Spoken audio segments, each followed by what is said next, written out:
मेरा नाम ऋषभ है। मैं डॉक्टर के यहाँ बैठा हुआ था और मुझे बहुत गुस्सा आ रहा था। मेरी 29 साल की बड़ी और कुंवारी बहन प्रेग्नेंट हो चुकी थी। उसे आंखों से दिखाई नहीं देता था। मेरे माता पिता को गुजरे 10 साल हो चुके थे। हम एक पुराने से और मजबूत से घर में रहते थे, जहाँ की एक दीवार में कोई न कोई कहानी छुपी हुई थी। मैंने इस घर में अपनी पूरी जिंदगी गुजार दी थी और घर का हर कोना, हर दरवाजा, हर चौखट मेरी यादों में बसी हुई थी। मेरी बड़ी बहन का नाम पूर्वी था, जो मुझसे उम्र में पूरे 5 साल बड़ी थी और मैं उनको दीदी कहता था। इस घर की सबसे मुश्किल कहानी मेरी दीदी की थी, जो अपनी आंखों से देख नहीं सकती थी और हमेशा खामोश रहती थी। वो ज्यादा बातें नहीं करती थी। घर की एक एक चीज को वो अच्छे से जानती थी, इसीलिए महसूस करते करते आंखों से न दिखने पर भी घर के एक एक काम को वो अच्छे से किया करती थी। माता पिता के मरने के बाद दीदी की आदत मुझे बड़ी अजीब लगती थी, क्योंकि तभी से ही वो खामोश रहने लगी थी। उससे पहले तो मम्मी पापा से वो बहुत अच्छे से बातचीत किया करती थी। मेरे किसी भी सवाल का जवाब देने के बजाय वो अपनी नजर झुका लिया करती थी। वो अपनी आंखों से देख नहीं सकती थी, मगर मुझे हमेशा ऐसा लगता था जैसे वो मुझसे कुछ छुपा रही है। मैंने कई बार चाहा कि उनकी खामोशी को तोड़ूं, उनकी जिंदगी के छुपे राजों को जान लूं, मगर हर बार वो एक नया बहाना बनाकर बात को टाल दिया करती थी। लेकिन जो बात सबसे ज्यादा हैरान कर देने वाली थी, वो बात ये थी कि मेरी दीदी की आंखों की रोशनी ना होने की वजह से उनकी कहीं शादी नहीं हो सकती थी और मैं भी अकेला नहीं रहना चाहता था। इसलिए मैंने दीदी की शादी ना करने का फैसला किया। वो भी शादी नहीं करना चाहती थी। उनका कहना था कि मुझ जैसी अंधी लड़की को भला कौन एक्सेप्ट करेगा। इसलिए दीदी हमारे घर में ही रहती थी। 29 साल की उम्र हो जाने के बावजूद भी उनके दिल में कभी शादी का ख्याल नहीं आया था। यहाँ तक कि हर बार वो प्रेग्नेंट हो जाया करती थी और ये सब कुछ पिछले 5 साल से चल रहा था। मैं 5वीं बार उनको डॉक्टर के यहाँ लेकर आया था अबॉर्शन करवाने के लिए, क्योंकि उनके पेट में जो बच्चा है उसका पिता कौन है। पहली बार जब मुझे डॉक्टर ने मेरी दीदी की तबीयत बिगड़ने पर यह खबर सुनाई थी कि वो प्रेग्नेंट है, तो ये सारे शब्द मेरे ऊपर बिजली बनकर गिरे थे और अब तो हर साल का यही मामूल बन गया था। मेरी दीदी बिना शादी किए माँ बन जाती थी। यहाँ तक कि वो कभी घर के बाहर भी नहीं जाया करती थी और ना ही मेरे अलावा घर के अंदर कोई दाखिल होता था। ये जो कुछ हो रहा था किसी पाप से कम नहीं था। ये सब कैसे हो रहा था मैं नहीं जानता था, मगर मैं ये जरूर जानता था कि ये कोई मामूली बात नहीं थी। हर बार जब तबीयत बिगड़ने पर मैं दीदी को अस्पताल लेकर जाया करता था, तो लोग अजीब नजरों से मुझे देखते थे और हम दोनों के रिश्ते को गलत समझते थे। मगर मैं उनको बता बताकर थक चुका था कि ये मेरी पत्नी नहीं बल्कि मेरी बहन है। फिर वो कहते हैं कि इनका पति कहाँ है, उसे लेकर आओ। हर बार तुम इनका अबॉर्शन करवा देते हो। अब मैं किसी को क्या बताता कि दीदी के साथ जो कुछ भी हो रहा था उसके बारे में मुझे कुछ भी नहीं मालूम था। डॉक्टर भी कहा करते थे कि जरूर कोई ना कोई गड़बड़ है। तुम्हारी बहन तुम्हारी आंखों में धूल झोंक रही है, क्योंकि मैं डॉक्टर को कई बार ये बात बता चुका था कि मेरी दीदी के अंधेपन की वजह से उनकी कभी शादी ही नहीं हुई। डॉक्टर की बातों पर मैं नजर चुरा लिया करता था, क्योंकि उनके सारे सवालों का मेरे पास कोई जवाब नहीं होता था और जो जवाब मैं उनको दिया करता था, डॉक्टर मेरी उस बात पर कभी यकीन नहीं करते थे। मैं तो खुद जानना चाहता था।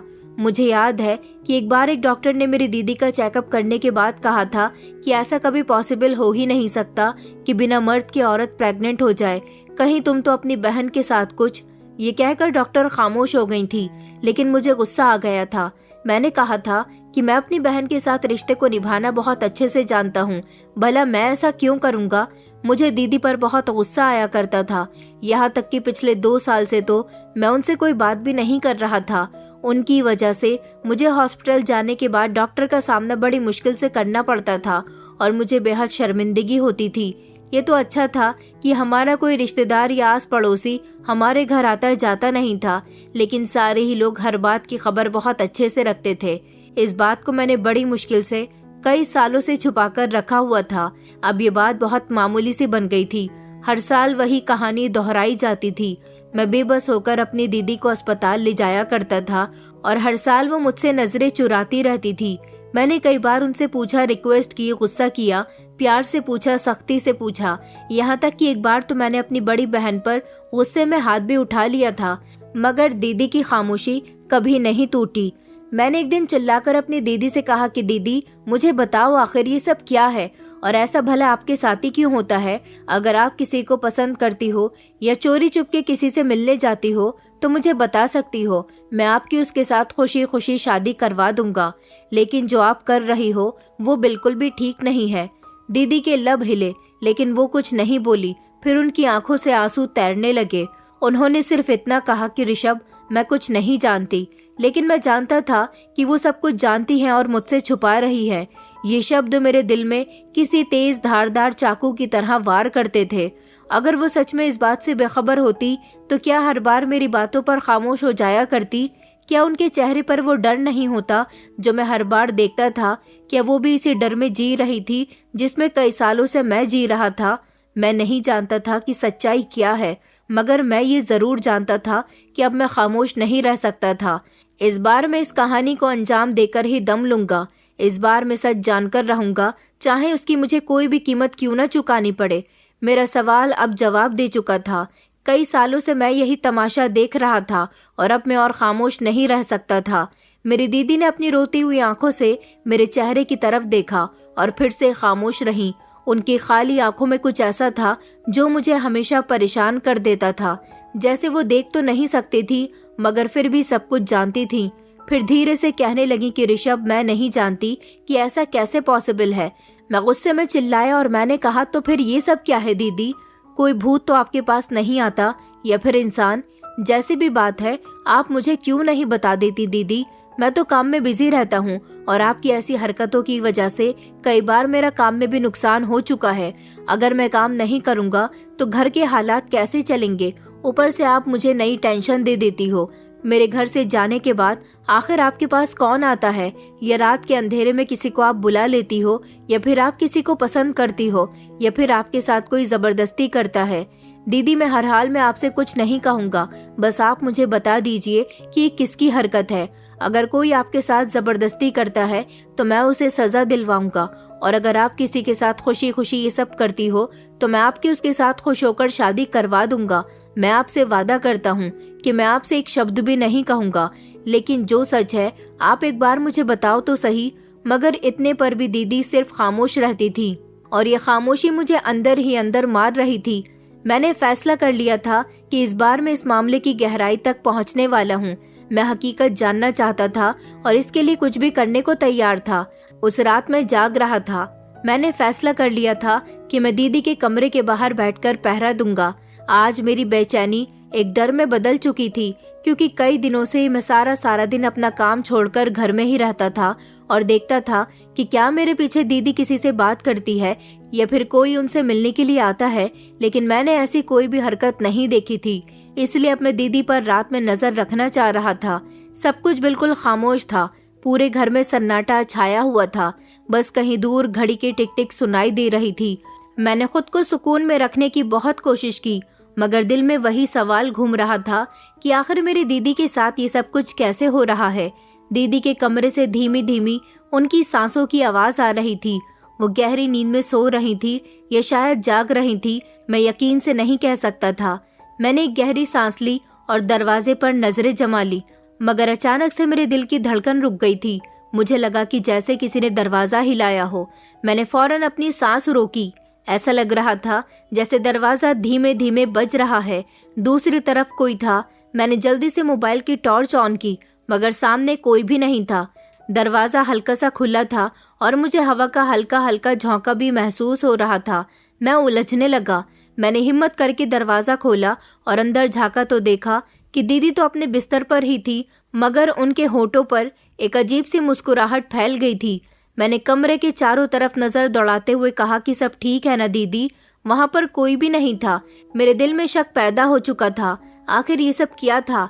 मैंने एक सेकंड के लिए सोचा कि शायद ये मेरा वहम था, मगर वो आवाज, वो दरवाजे का धीमे धीमे बजना और खुद हिलना। मैं दीदी के करीब जाकर बैठ गया था और उनसे धीरे से पूछने लगा कि आपने कुछ सुना था? दीदी ने धीमे से सर हिलाया। नहीं, मैं तो सो रही थी, मगर उनकी आंखें पूरी तरह से खुली हुई थी। मैंने कहा, दीदी आपकी आंखें तो खुली हुई थी, आप जाग रही थी ना? वो कुछ देर के लिए खामोश हो गई और फिर कहने लगी कि कभी कभी नींद में भी आंखें खुली रहती हैं, तुम जाकर सो जाओ। ये जवाब अब मुझे बेफिक्र नहीं कर सकता था। मैंने कमरे का दरवाजा धीरे से बंद कर दिया और दीवार के साथ जाकर बैठ गया था। अब मैं और ज्यादा सावधान हो चुका था। अगली सुबह मैंने फैसला कर लिया कि अब मैं खामोश नहीं रह सकता। मुझे दीदी को किसी भी तरह सच बोलने पर मजबूर करना था। वो कब तक खामोश रहती, कब तक सच्चाई को छुपाती रह जाती। लेकिन ये सब कैसे मुमकिन होगा? मैं क्या करूं? मेरी कुछ समझ नहीं आ रहा था। अगले दिन मैं ऑफिस गया तो मुझे वहां पता चला कि काम के सिलसिले में मुझे भोपाल जाना पड़ेगा, लेकिन मैं अपनी बहन को ऐसी हालत में छोड़कर कहीं नहीं जा सकता था। मुझे सच्चाई का पता लगाना था और इधर काम ऑफिस में दिन ब दिन बढ़ता जा रहा था। ऑफिस में मेरी परफॉर्मेंस कुछ अच्छी नहीं चल रही थी। बॉस ने कहा था कि अगर तुम ठीक से काम नहीं करोगे तो तुम्हारे हाथ से नौकरी जा सकती है। ये नौकरी मुझे बड़ी प्रार्थनाओं के बाद मिली थी, इसलिए मैं इसे अपने हाथ से नहीं जाने दे सकता था। मैंने सोचा कि मैं भोपाल कैसे जाऊं, कैसे दीदी को अकेला घर छोड़ दूं। फिर मेरे दिमाग में आइडिया आया कि मैं दीदी को अपने साथ भी तो भोपाल लेकर जा सकता हूं। मेरा सारा खर्चा कंपनी उठाएगी और दीदी का खर्च मैं उठा लूंगा, लेकिन वहां भी मुझे दीदी के रहने का इंतजाम करना होगा और कहीं न कहीं उन्हें छोड़ना होगा। मैं क्या करूं? मेरी कुछ समझ नहीं आ रहा था। फिर मुझे मेरे ऑफिस में काम करने वाले एक लड़के ने बताया कि वो अपने साथ अपनी पत्नी को लेकर जा रहा है। वहां पर उसकी पत्नी का मायका है। वो 2-3 दिन तक वहां रह लेगी और तब तक हमारा काम भी हो जाएगा। वो भी हमारी टीम के साथ भोपाल जा रहा था। तभी मुझे आइडिया आया कि मैं भी अपनी बहन को लेकर चलता हूँ। मैंने उससे कहा कि यार तुम मेरा एक काम कर सकते हो। मेरे घर में माता पिता नहीं है, बड़ी बहन अकेली रहती है और वो भी आंखों से देख नहीं सकती। मैं उनको यहाँ अकेला छोड़कर नहीं जा सकता और अगर मैं भोपाल उन्हें लेकर जाऊंगा तो मैं वहाँ काम करूंगा या फिर अपनी दीदी का ध्यान रखूंगा। क्या तुम्हारी पत्नी मेरी दीदी को अपने साथ अपने मायके लेकर जा सकती है? उसने कहा कि हाँ हाँ, क्यों नहीं, मैं अपनी पत्नी से इस बारे में बात कर लूंगा। मेरी पत्नी बहुत अच्छी है, वो तुम्हारी बहन का वहाँ बहुत ख्याल रखेगी। मुझे खुशी हुई थी और एक तरह से सुकून भी मिल गया था। अब मैं अपनी दीदी को अपने साथ लेकर भोपाल आ गया था और यहाँ रुचि भाभी उसे अपने साथ अपने मायके ले गई थी। मैं रुचि भाभी को बहुत अच्छे से जानता था और उनके पति देवांश को, जो कि मेरा दोस्त था और मेरे ही साथ ऑफिस में काम किया करता था, इसलिए उनके साथ अपनी बहन को उनके मायके भेजने पर मैं बेफिक्र हो गया था। देवांश मुझे भी अपने साथ ऑफिस का काम निपटाने के बाद अपनी ससुराल ले जाया करता था और वहां पर हम सब साथ बैठकर खाना खाया करते थे। वहां मेरा काम भी हो गया था और मेरी बहन का भी ख्याल अच्छे से रख लिया गया था। मैं उन दोनों पति पत्नी का बहुत शुक्रगुजार था जो उन्होंने मेरा इतना साथ दिया। इस वजह से मेरी नौकरी भी जाने से बच गई थी, क्योंकि मैं जिस काम के लिए गया था वो काम मेरा बहुत अच्छे से हो गया था। हम दोनों भाई बहन जैसे ही अपने शहर अपने घर पहुंचे तो उधर घर का माहौल तो बड़ा ही अजीब सा था। मैंने पहले ही नजर में कुछ अजीब सा महसूस किया। एक अजीब सी सीरियसनेस थी। हमारे घर के बाहर लोगों की भीड़ मौजूद थी। वो सारे ही लोग खामोश खड़े हुए थे, लेकिन उनकी नजरें चीख चीख कर कुछ कह रही थी। मैंने उनके चेहरे पर कुछ ऐसा देखा जो मुझे परेशान कर गया था। हैरानी, गुस्सा और एक अजीब सी नफरत। मुझे समझ नहीं आ रहा था कि ये सब लोग यहाँ पर क्यों जमा है। मैं रिक्शा से उतरकर दीदी का हाथ पकड़कर आगे की तरफ बढ़ा। उनकी नजर एकदम मुझ पर गई। ऐसा लगा जैसे मैं किसी दूसरी ही दुनिया में आ गया हूँ, जैसे मैं वो इंसान नहीं हूँ जिसे ये लोग कल तक जानते थे। मैंने बेचैनी से दीदी के कान में कहा कि दीदी, पता नहीं क्यों हमारे घर के बाहर भीड़ जमा है। दीदी ने मुझे कोई जवाब नहीं दिया, मगर उनके हाथों की मजबूती मैं अच्छे से महसूस कर सकता था। मैंने उनके चेहरे की तरफ देखा। वहाँ डर के एक्सप्रेशन थे, जैसे उन्हें पता था कि आज कुछ होने वाला है। तभी किसी ने जोर से कहा कि ये देखो, आ गया ये लड़का। एक औरत ने कहा, यही है वो बेचारी लड़की जिसके साथ हमेशा इसका भाई गलत करता आ रहा है। ये सब सुनकर मैं अंदर से टूटने लगा था। मैंने चौंक कर लोगों की तरफ देखा। मैंने कहा, आप ये क्या कह रही हो? मेरी आवाज कांप रही थी। तभी एक औरत कहने लगी कि हम जानते हैं कि तुम कई सालों से अपनी बहन के साथ गलत करते आ रहे हो और फिर जब वो प्रेग्नेंट हो जाती है तो डॉक्टर के यहाँ ले जाकर उसका अबॉर्शन करवा देते हो। ये बातें सुनकर तो जैसे मेरी सांस ही रुक गई थी। मेरा दिल टूट गया था कि लोग भाई बहन के रिश्ते को इस तरह से कैसे बदनाम कर सकते हैं। मैं अपनी बहन को अपनी माँ समान समझता था और मेरी दीदी भी कुछ इसी तरह से मुझसे प्यार किया करती थी। हम दोनों भाई बहन के बीच कोई ऐसा रिश्ता नहीं था। न मैंने कभी अपनी बहन के साथ किसी तरह का कोई दबाव बनाया था, तो फिर ये लोग इस तरह से बातें क्यों कर रहे थे? मुझे गुस्सा आया। मैंने ऊंची आवाज में कहा कि आप लोग बिना कुछ सोचे समझे ऐसा कैसे कह सकते हो? वहां पर मौजूद आदमियों ने कहा कि तुम्हें शर्म नहीं आई अपनी बहन के साथ गलत करते हुए, और हमें कहते हो कि हम ये सब क्यों कह रहे हैं? ये सारे ही लोग मेरे पड़ोसी थे, मेरे मोहल्ले वाले थे, मुझे बहुत अच्छी तरह से जानने वाले थे, मगर आज उनके एक्सप्रेशन में शक और नफरत थी। मैंने कांपते हुए शब्दों में कहा कि ये सब झूठ है। तो फिर वहां मौजूद एक औरत ने चिल्लाकर कहा कि नहीं, ये सब सच है। उसकी आवाज में वो यकीन था जो मेरे अंदर भी नहीं था। उसने कहा, हमने सब कुछ देख लिया है। वो औरत बोलती जा रही थी और कह रही थी कि ये अत्याचार अब छुप नहीं सकता, हमने खुद देखा है। ये सब सुनकर मेरे पैरों तले से जमीन निकल गई थी। वहां पर पुलिस भी आई हुई थी जो पहले से ही मेरा और दीदी का इंतजार कर रही थी। पुलिस ने ही उन लोगों को ये सब कुछ बताया था, लेकिन पुलिस वालों को ये सब कैसे पता चला? मेरी समझ नहीं आ रहा था कि मुझे आखिर किस बात की सजा दी जा रही है। क्यों मुझे पूरे मोहल्ले के सामने जलील किया जा रहा है? मेरी तो कोई गलती भी नहीं थी। क्या कोई मुझे जानबूझकर परेशान करना चाहता था? पुलिस हमारे घर से निकलकर आ रही थी। पुलिस वालों ने हमारे घर का ताला भी तोड़ लिया था और घर में मौजूद मेरी दीदी की सारी रिपोर्ट्स निकालकर मोहल्ले वालों को दिखाई थी।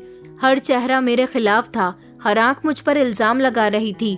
मैंने दीदी के कानों में धीमे से कहा कि दीदी, बताओ न सब लोगों को कि मैंने आपके साथ कभी कुछ नहीं किया। आप तो मेरी बहन हो, भला कोई अपनी बहन के साथ गलत कैसे कर सकता है? मेरी दीदी जो मेरे लिए सब कुछ थी, वो आज भी खामोश खड़ी हुई थी। ये खामोशी मुझे अंदर ही अंदर मार रही थी। वहां पर मौजूद एक पुलिस इंस्पेक्टर, जिसकी उम्र लगभग मेरी ही उम्र की होगी, उसने हंसते हुए कहा कि तुम्हारी बहन की खामोशी बता रही है कि मुजरिम तुम ही हो। इसके साथ गलत करने वाला इंसान और कोई नहीं बल्कि इसका अपना सगा भाई है। बहन के अंधे होने का तुमने बहुत खूब फायदा उठाया, उसके खूबसूरती का इस्तेमाल किया। मैं जानता हूँ कि तुम किस नियत के इंसान हो। मैंने चिल्लाकर कहा कि नहीं, मैंने कुछ नहीं किया, मैं ऐसा घटिया इंसान नहीं हूँ। वो पुलिस इंस्पेक्टर सख्त नजरों से मुझे घूर रहा था। फिर आगे बढ़कर के कहने लगा कि हमें तुम्हें अरेस्ट करना है। तुम्हारे पास अगर कोई सबूत है तो हमें दिखाओ, वरना तुम्हें सजा दिलवाने से कोई नहीं बचा सकता। ये बात सुनकर तो मेरी सांसें रुक गई थी। मैं तो शॉक्ड रह गया था। मुझे लगा कि शायद मैंने कहा कि मैं आपके आगे हाथ जोड़कर कहता हूँ, ये सच है कि मेरी दीदी हर साल प्रेग्नेंट होती थी और मैं उनका अबॉर्शन भी करवाया करता था, लेकिन मैंने ये सब कुछ उनके साथ नहीं किया। पुलिस वाला कहने लगा कि ये सब तो तुमने ही किया है, क्योंकि तुम्हारी बहन कहीं आती जाती भी नहीं थी।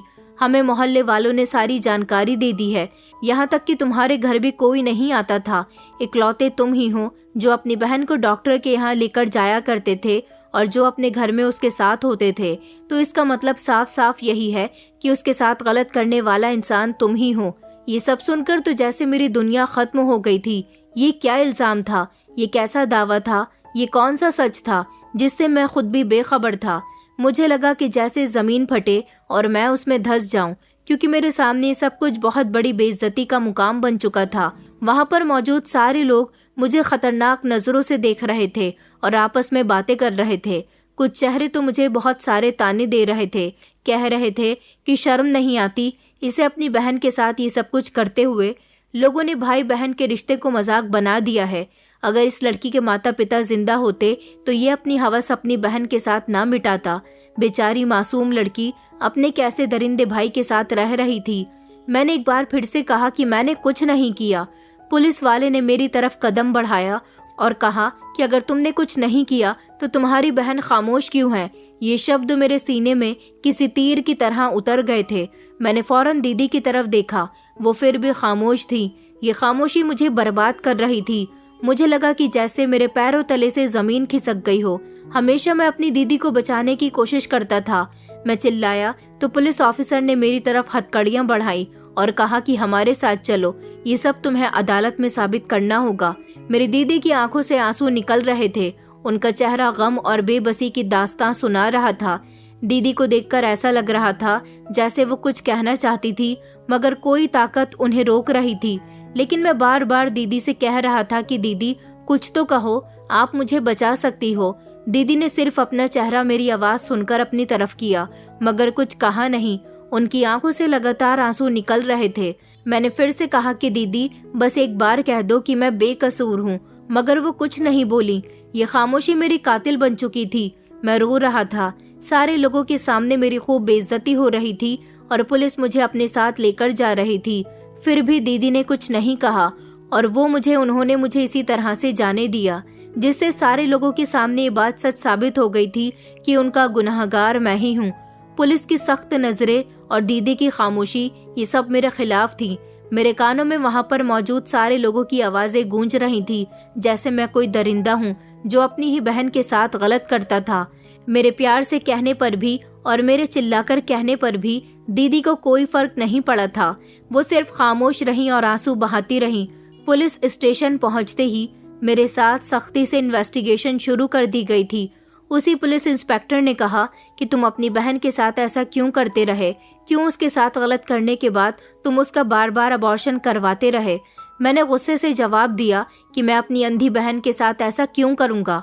पुलिस वाला कहने लगा कि मैंने पूरे मोहल्ले के लोगों से बात की है, हर कोई यही कह रहा है कि तुम्हारी बहन हर साल अचानक प्रेग्नेंट हो जाती थी और ये बात तुम अपने मोहल्ले वालों से छुपाया करते थे और तुम उसे जबरदस्ती अस्पताल ले जाया करते थे और उसकी प्रेगनेंसी खत्म करवा दिया करते थे। मैंने कहा कि ये सब झूठ है, तो वो कहने लगा तो फिर तुम्हारी बहन कुछ बोली क्यों नहीं, वो खामोश क्यों रही। पुलिस वाले ने ये सब मुस्कुराहट के साथ कहा था। मैं खामोश हो गया। मेरे पास इस बात का कोई जवाब नहीं था। कुछ घंटों के बाद मुझे हवालात में बंद कर दिया गया था। मैं दीवार से टेक लगाकर बैठ गया था। मैंने आंखें बंद कर ली और एक गहरी सांस ली और ऊपर वाले से प्रार्थना करने लगा कि वो मुझे बचा ले। मेरी बहन घर पर अकेली होगी। मैं हमेशा अपनी बहन का बहुत ख्याल रखता था, हर समय हर हाल में। फिर भी वो कुछ क्यों नहीं बोली, उन्होंने मुझे क्यों नहीं बचाया। मैंने इतने साल मम्मी पापा के बिना दीदी के साथ गुजारे और उनका हमेशा ख्याल रखा, हर बार उनका इलाज करवाया। मैं नहीं चाहता था कि लोग उनसे सवाल करें कि ये बच्चा किसका है और वो कोई जवाब न दे सके, इसलिए मैं उनका अबॉर्शन करवा दिया करता था। मगर ये सब कुछ करवाना मेरे लिए बहुत भारी पड़ गया था और अबॉर्शन करवाते समय कभी दीदी ने भी तो मुझे नहीं रोका था। वो अपनी मर्जी से मेरे साथ डॉक्टर के पास जाया करती थी और खुद कहती थी कि मुझे ये बच्चा नहीं चाहिए, मैं सब कुछ खत्म कर देना चाहती हूँ। तो फिर अब उन्होंने मुझे क्यों नहीं कहा। ये सब कुछ जेल में बैठे बैठे मेरी आंखों के सामने किसी फिल्म की तरह दोबारा से चलने लगा था। मुझे बहुत गुस्सा आ रहा था। आखिर मेरी बहन खामोश क्यों रही, ये सवाल मेरी आत्मा को झंझोड़ कर रख रहा था। मैं बेकसूर था तो दीदी ने मेरे हक में गवाही क्यों नहीं दी। क्या वो किसी राज को छुपा रही थी या फिर कोई और बात थी, या जानबूझकर मुझे फंसाना चाहती थी। अगले दिन मुझे अदालत में पेश किया गया, जहां पर भीड़ के साथ साथ मेरी दीदी भी पहले से ही मौजूद थी। उनको हमारे पड़ोस की गौरी बुआ लेकर आई थी और मुझे जैसे ही अदालत में लाया गया, लोग आपस में बातें करने लगे। यही वो इंसान है जो अपनी बहन के अंधे होने का फायदा उठाता रहा। इतने सालों से ये सब कुछ हो रहा था मगर किसी ने इसको नहीं रोका। ये खुद को मासूम कह रहा है मगर इसकी बहन ने अभी तक इसकी सिफारिश नहीं की, यहाँ तक कि उसे बचाने के लिए अपने मुंह से एक शब्द तक नहीं निकाला। ये सब सुनकर मैं अपनी बहन की तरफ देख रहा था जो अदालत में मेरे सामने ही खड़ी हुई थी। मैंने फिर से दीदी से कहा कि दीदी, यहाँ सब लोगों को सच बताओ, क्या मैं तुम्हारा मुजरिम हूँ। दीदी ने सर झुका दिया। ये सब देखकर तो मेरे पैरों तले से जमीन निकल गई थी। क्या सच में मेरी दीदी भी यही समझती है कि मैं मुजरिम हूँ। वहाँ पर मौजूद यहाँ तक कि जज भी ये सब कुछ अपनी आंखों से देख रहे थे। सच हर कोई जानना चाहता था। जज ने उनसे सवाल किया, क्या हर साल ये तुम्हारे साथ गलत करने के बाद तुम्हारी प्रेगनेंसी खत्म करवा दिया करता था। दीदी के चेहरे पर कोई एक्सप्रेशन नहीं थे। उनकी आंखों में वही गहरा राज था जो मैं हमेशा देखता आया था। दीदी घबरा रही थी मगर उनके होठों से कोई शब्द नहीं निकला। अदालत में खामोशी छा गई। सब उनके कुछ बोलने का इंतजार कर रहे थे। इतने पर भी दीदी खामोश रहीं। दीदी कुछ कहना चाहती थी मगर बेकरार होकर खामोश हो गई और मैं पछताने लगा कि मेरी दीदी अपने मुंह से कुछ क्यों नहीं बोलती। फिर जज ने दीदी से वही सवाल किया और कहा कि क्या तुम जानती हो कि तुम्हारी खामोशी से तुम्हारे भाई को सजा हो सकती है। अगर सच में तुम अपने मुजरिम को सजा दिलवाना चाहती हो तो तुम्हें अपना मुंह खोलना होगा और सच्चाई सब लोगों को बतानी होगी। थोड़ी देर तक तो दीदी खामोश रही और वहां पर पूरी तरह से खामोशी छाई रही। फिर दीदी ने कहा कि जज साहब, मैं कुछ नहीं जानती। मुझे नहीं पता कि मेरे साथ ये सब कुछ क्यों और किसने किया। ये कहकर दीदी फूट फूट कर रोने लगी थी और पूरे हॉल में उनकी चीखें गूंज रही थी। जज साहब ने दीदी से वहां से जाने के लिए कहा। क्या सच में दीदी कुछ नहीं जानती थी? मैं ये कैसी मुसीबत में फंस गया था। जज साहब ने कहा कि जब तक ये इन्वेस्टिगेशन पूरी नहीं हो जाती मुजरिम को जेल भेज दिया जाएगा। मुझे हथकड़ियां लगाकर वापस ले जाया जा रहा था। मेरी आंखें लगातार दीदी पर जमी हुई थी, जैसे मैं उनकी नजरों में वही मोहब्बत, वही यकीन, वही उम्मीद ढूंढ रहा था जो हमेशा मुझे सहारा देती थी। मैं जेल की सलाखों के पीछे बैठा था और अपनी दीदी के खामोशी को याद कर रहा था। मेरे पास कोई सबूत नहीं था अपनी बेगुनाही को सब लोगों के सामने लाने का। थोड़ी देर के बाद वही पुलिस ऑफिसर जिसका नाम शेखर था और जो शुरू से ही मेरे केस में मुझे गलत समझता रहा था, वो अंदर झांक रहा था। कहने लगा कि तुम्हें जल्द ही सजा सुना दी जाएगी। अगर तुम बेगुनाह हो तो सबूत इकट्ठे करो। मगर मेरे पास कोई सबूत नहीं है, मैंने उसे तेज आवाज से कहा। उसने कहा कि तुम्हारी बहन तुम्हारा सबूत है। अगर वो तुम्हारे हक में गवाही दे दे तो तुम बच सकते हो। मैं उसकी बात पर खामोश हो गया था। अगले दिन जेल में मुझसे दीदी मिलने के लिए आई थी। मैंने दीदी से कहा कि दीदी प्लीज मुझे यहाँ से निकाल लो। दीदी आप ही हो जो मुझे बचा सकती हो। अच्छा आप मुझे तो बता दो कि आपके साथ ये सब कुछ किसने किया। मैं पुलिस को कुछ तो बता सकूं या फिर आप अपने मुंह से कुछ बता दो। मगर दीदी कहने लगी कि ऋषभ, मैं तुमसे कितनी बार कहूं कि मुझे कुछ नहीं पता। अगर पता होता तो जरूर मैं कोर्ट में ये बात पेश कर देती। दीदी की बात पर मुझे गुस्सा आया और मैंने कहा तो फिर आप मुझसे मिलने के लिए क्यों आई हो? चली जाओ यहाँ से, मुझे आपकी शक्ल भी नहीं देखनी। दीदी रोते हुए वहाँ से चली गई थी। अब मैंने सोच लिया था कि जो होगा जैसा भी होगा यही मेरा अंजाम है। मुझे दीदी से अब कोई भी उम्मीद नहीं लगानी चाहिए। सारे सबूत और मोहल्ले वालों की गवाही ने, यहाँ तक कि उस डॉक्टर ने भी ये गवाही दे दी थी जिसके पास मैं हमेशा दीदी को लेकर जाया करता था। उसने भी यही कहा था कि ये लड़का अपनी बहन को हमारे पास लाता है और उसका अबॉर्शन करने के लिए कहता है। सारे सबूत और लोगों की गवाही मेरे खिलाफ जा रही थी, इसलिए मुझे 17 साल की सजा सुना दी गई थी क्योंकि मेरा जुर्म बहुत बड़ा था। मेरी बहन अंधी थी, जवान थी, सुंदर थी और घर में अकेली रहती थी। मुझ पर यही आरोप लगाया गया कि मैंने इस बात का फायदा उठाकर अपनी बहन के साथ गलत किया। मैंने इस बार कुछ नहीं कहा था और दीदी तो हर बार की तरह इस बार भी खामोश रही थी। मैं दीदी से बहुत नाराज था। मैं जेल में बैठा दीवार से सर लगाकर अपना पुराना समय याद करके रो रहा था और अपने गम में डूबा हुआ था जब दीदी चलते हुए वहां मुझसे मिलने के लिए आई। उनकी आंखों में गम और चेहरे पर थकान साफ नजर आ रही थी। मैंने चिल्लाकर कहा कि अब क्यों आई हो यहाँ? दीदी ने धीरे से कहा कि ऋषभ, मैं आरोपी को बेनकाब करने के लिए आई हूँ। दीदी की बात सुनकर मेरे रोंगटे खड़े हो गए थे। मैंने कहा लेकिन अब क्या फायदा होगा? अब तो मुझे सजा हो चुकी है ना। अब तो आप खुश होंगी कि जैसा आप चाहती थी वैसा हो गया। आपका भाई 17 साल के लिए इस कैद में शामिल हो चुका है और क्या पता इन 17 सालों में यही बंद होकर मर जाए। दीदी कहने लगी कि ऐसा मत कहो ऋषभ, मेरी उम्र भी तुम्हें लग जाए। मेरे भाई, ऐसा तुम्हारे साथ कभी नहीं होगा। दीदी कहने लगी कि मैं जानती हूँ कि कौन है जो हर साल मेरे साथ गलत करता था। वहाँ पर मौजूद पुलिस ऑफिसर जो इन्वेस्टिगेशन कर रहे थे वो भी हैरानी से दीदी को देखने लगे और कहने लगे कि सच में आपको मालूम है कि ये सब कुछ कौन करता था? दीदी ने मजबूती से कहा कि हाँ मैं जानती हूँ। मगर ये बात सुनकर मेरा दिल जोर जोर से धड़कने लगा। वहाँ पर मौजूद सारे ही सीनियर इंस्पेक्टर और इंस्पेक्टर शेखर भी जेल का दरवाजा खोलकर उसके अंदर दाखिल हुए और मेरी दीदी को भी वहाँ लेकर आ गए थे और उनसे कहने लगे कि बताओ फिर वो कौन है, हमें उसके बारे में बताओ। हम ये बात कोर्ट में दायर करेंगे और आपके आरोपी को सजा दी जाएगी। दीदी पहले तो वहाँ पर खड़ी रही और फिर धीरे धीरे वहाँ पर मौजूद सारे लोगों के बराबर चलने लगी। पहले एक इंस्पेक्टर के पास रुकी और फिर आगे बढ़ गई, फिर दूसरे इंस्पेक्टर के पास रुकी, फिर से आगे बढ़ गई, फिर तीसरे इंस्पेक्टर के पास रुकी और उन्होंने झट से उसका गिरेबान पकड़ लिया। ये सब मैं बड़ी हैरानी से देख रहा था और वहाँ पर मौजूद इंस्पेक्टर और हवलदार भी।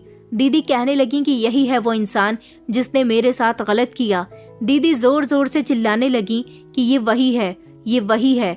ये पुलिस इंस्पेक्टर कोई और नहीं बल्कि शेखर था जो शुरू से ही मुझे टॉर्चर कर रहा था, मुझे परेशान कर रहा था, बार बार कह रहा था कि तुमने ही ये सब कुछ किया है। ये सब वहाँ पर पुलिस ऑफिसर और हवलदार हैरान होकर देख रहे थे और शेखर भी कह रहा था कि ये क्या बकवास है, ये लड़की मुझ पर इल्जाम लगा रही है। मगर दीदी की आंखों में डर नहीं था, बल्कि एक भरोसा था। वो कहने लगी कि यही वो इंसान है जो कई सालों से मेरे साथ गलत करता आ रहा है। उसने कहा कि तुम्हारे पास इस बात का क्या सबूत है? तो दीदी कहने लगी कि तुम्हारे लगाए गए परफ्यूम से, क्योंकि तुमने अभी भी जो परफ्यूम लगाया हुआ है उसकी खुशबू बिल्कुल वही है। और जब से तुम हमारे मोहल्ले में आकर मेरे भाई को अरेस्ट करके लेकर गए हो, तब से मैं महसूस कर रही हूँ कि ये वही खुशबू है जो हर बार मुझे आती थी। इस बात का मुझे यकीन करना था, और यकीन तब हुआ जब तुम मेरे भाई को सजा हो जाने के बाद भी मुझसे मिलने के लिए आए। तब मैं समझ गई थी कि तुम ही वो इंसान हो जो मेरे साथ गलत करते आ रहे हो, और आज भी मैंने तुम्हें तुम्हारे परफ्यूम की खुशबू से ही पहचाना है। मुझे शेखर पर गुस्सा आया तो मैंने फौरन ही उसका गिरेबान पकड़ लिया, लेकिन एक पुलिस इंस्पेक्टर ने मुझे शांत रहने के लिए कहा और कहा कि कानून अपने हाथ में मत लो। शेखर चिल्ला चिल्ला कर कह रहा था कि ये लड़की झूठ बोल रही है। भला ऐसे कैसे किसी का परफ्यूम से कोई मुजरिम को पकड़ सकता है? जरूरी नहीं कि ये परफ्यूम सिर्फ मैं ही लगाता हूँ। दुनिया में बहुत सारे ऐसे लोग हैं जो एक जैसा परफ्यूम इस्तेमाल करते हैं। वहां पर सीनियर पुलिस ऑफिसर कहने लगा कि सच क्या है, इस बात का पता तो हम लोग लगा लेंगे। उन्होंने मुझे जेल में बंद कर दिया और वो खुद पुलिस इंस्पेक्टर शेखर को ले गए। शेखर का पॉलीगैमी टेस्ट करवाया गया, जिसमें उससे जो सवाल किए गए वो बिल्कुल सही साबित हुए, और ये बात सच साबित हो गई थी कि उसने मेरी दीदी के साथ गलत किया था, वही उनका आरोपी था। पुलिस के पास सारे सबूत आ गए थे। पॉलीगैमी टेस्ट भी करवा दिया गया था जो कि पॉजिटिव आया था। इससे ये बात साबित हो गई थी कि आरोपी वही है। मगर वो आरोपी कैसे हो सकता था? उसका और मेरी बहन का तो कोई कनेक्शन भी नहीं था। अब तो वही बस सब कुछ बता सकता था।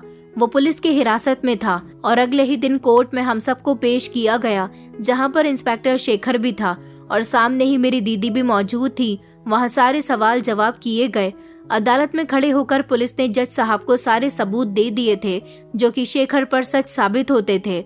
जज साहब ने कोर्ट में सबके सामने शेखर से सवाल किया कि इंस्पेक्टर शेखर, आपने ऐसा क्यों किया? जहां शेखर ने अपने जुर्म को कबूल कर लिया, क्योंकि जुर्म कबूल करने के अलावा उसके पास कोई दूसरा रास्ता नहीं था।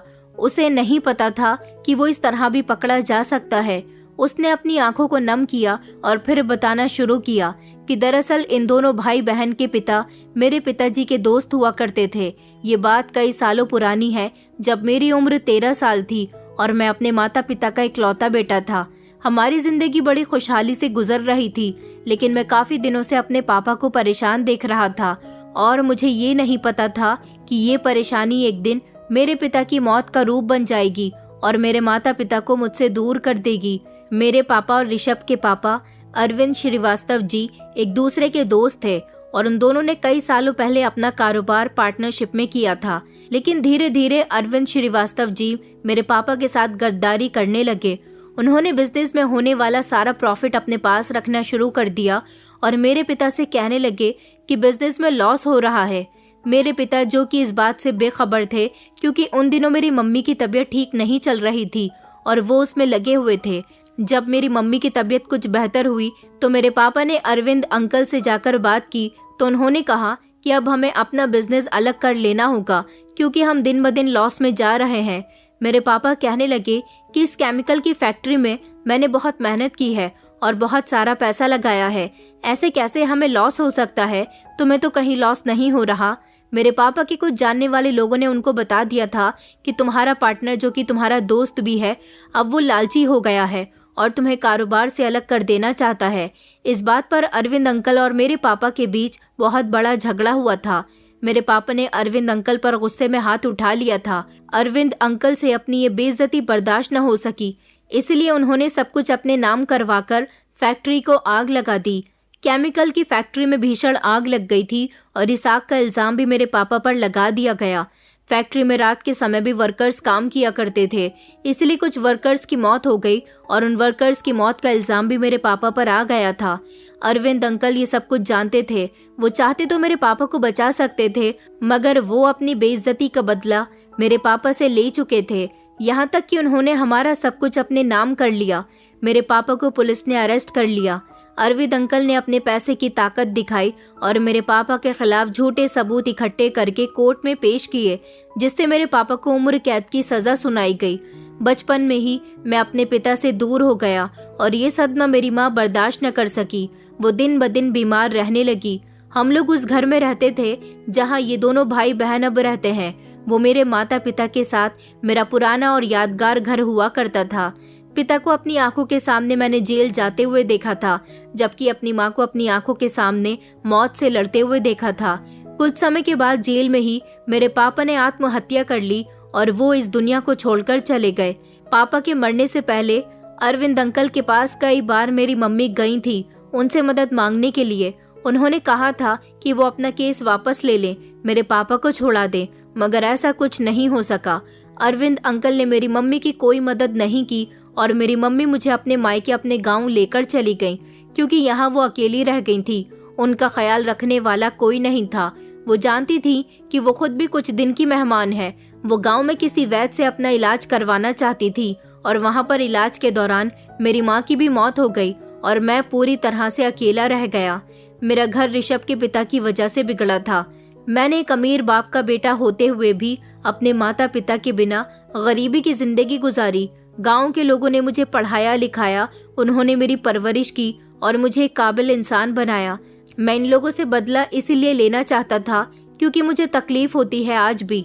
मैं इन लोगों को अपने घर में रहता हुआ देखता हूँ तो यहाँ तक कि मैं तो उसके माता पिता से बदला लेना चाहता था। लेकिन जब मैं जवान होकर पढ़ लिख कर किसी काबिल बनकर यहाँ वापस लौटा तो मुझे पता चला कि उन दोनों की मौत हो चुकी है। घर में सिर्फ दोनों भाई बहन ही रहते हैं। मेरे दिल को सुकून नहीं मिल रहा था। बदले की आग दिल में भड़क उठी थी। इसलिए मैंने सोचा कि अरविंद अंकल और उनकी पत्नी न सही तो क्या हुआ, उनके बच्चों से तो मैं अपना बदला ले ही सकता हूँ। जो तकलीफ मैंने सही है वही तकलीफ उनके बच्चे भी सहेंगे। तब उन्हें पता चलेगा कि बदला किसे कहा जाता है। इसलिए मैं हर रात घर के पीछे के दरवाजे से इस लड़की के कमरे में आया करता था और इसके साथ गलत करता था, ताकि सारा इल्जाम एक दिन इसके भाई पर लगा सकूं और उसे जेल पहुंचा सकूं। लेकिन सब कुछ पुलिस के सामने आ गया। ये कहकर शेखर खामोश हो गया था। पुलिस ने उसके मुंह से गवाही सुनने के बाद मुझे बाइज्जत रिहा कर दिया और उसे आरोपी साबित करके उसे सजा सुना दी। कोर्ट में सब लोगों के सामने भी उसकी आंखों में बदले की आग भड़क उठी थी। मेरे माता पिता ने उसके पिता के साथ या उसकी माँ के साथ जो कुछ भी किया था, इस सब में मेरा और मेरी बहन का कोई कसूर नहीं था, मगर वो हमसे बदला लेकर अपने दिल को तसल्ली देना चाहता था। उसने जो कुछ भी किया था वो बहुत ही खतरनाक और गलत था। जो मेरे माता पिता ने किया था शायद वो भी गलत था, लेकिन इस सब में मेरा कोई कसूर नहीं था। उसका बचपन मेरे पिता की वजह से बर्बाद हो गया था। उसने अपने माता पिता को अपनी आंखों के सामने परेशान होते हुए देखा था, मगर इसका मतलब ये नहीं कि किसी बेकसूर से बदला लिया जाए। उसे तो सजा हो गई थी, उसे जेल में बंद कर दिया गया था। मैं जब अपनी दीदी के साथ घर आया तो दीदी से कहने लगा कि दीदी, आपने मुझे ये सब कुछ पहले क्यों नहीं बताया। दीदी कहने लगी, कुछ सच ऐसे होते हैं जो सही समय पर लोगों के सामने लाने चाहिए। उसे उसके किए की सजा मिल गई थी। ऊपर वाले ने सारी सच्चाई वक्त रहते दुनिया के सामने ला दी थी। मेरी दीदी भी अब आजाद हो गई थी। मैंने अपनी दीदी से वादा किया था कि मैं सारी जिंदगी आपका बहुत ख्याल रखूंगा। क्यों कुछ लड़कियों में कमी होने की वजह से उनकी शादी नहीं होती और लोग उनका फायदा उठा लेते हैं। वैसे मैंने तो सोचा हुआ है कि मैं अपनी दीदी की शादी करवा ही दूं, मगर अब तो ऐसा दाग लगने पर कोई भी उनसे शादी नहीं करेगा। मगर मुझे उम्मीद है कि अच्छे लोगों के साथ हमेशा अच्छा होता है। एक न एक दिन मेरी दीदी के अच्छे दिन भी वापस आ जाएंगे। कोई उनसे भी शादी कर लेगा। मैं अपनी दीदी का पहले से भी ज्यादा ख्याल रखता हूँ। बुरा समय हमारी जिंदगी से निकल चुका था और हमने एक नई जिंदगी की शुरुआत कर दी थी। एक ऐसी जिंदगी जिसमें सब्र और सच्चाई की रोशनी थी। मुझे मेरी खोई हुई इज्जत वापस मिल गई और अब लोग मेरी पहले से भी ज्यादा इज्जत करने लगे। दोस्तों, उम्मीद करती हूँ आपको हमारी कहानी पसंद आई होगी। कहानी पसंद आई है तो वीडियो को लाइक करें, चैनल पर नए हैं तो चैनल को सब्सक्राइब करें और हाँ, नोटिफिकेशन बेल को जरूर दबाएं ताकि अगली अपडेट सबसे पहले आपको मिले।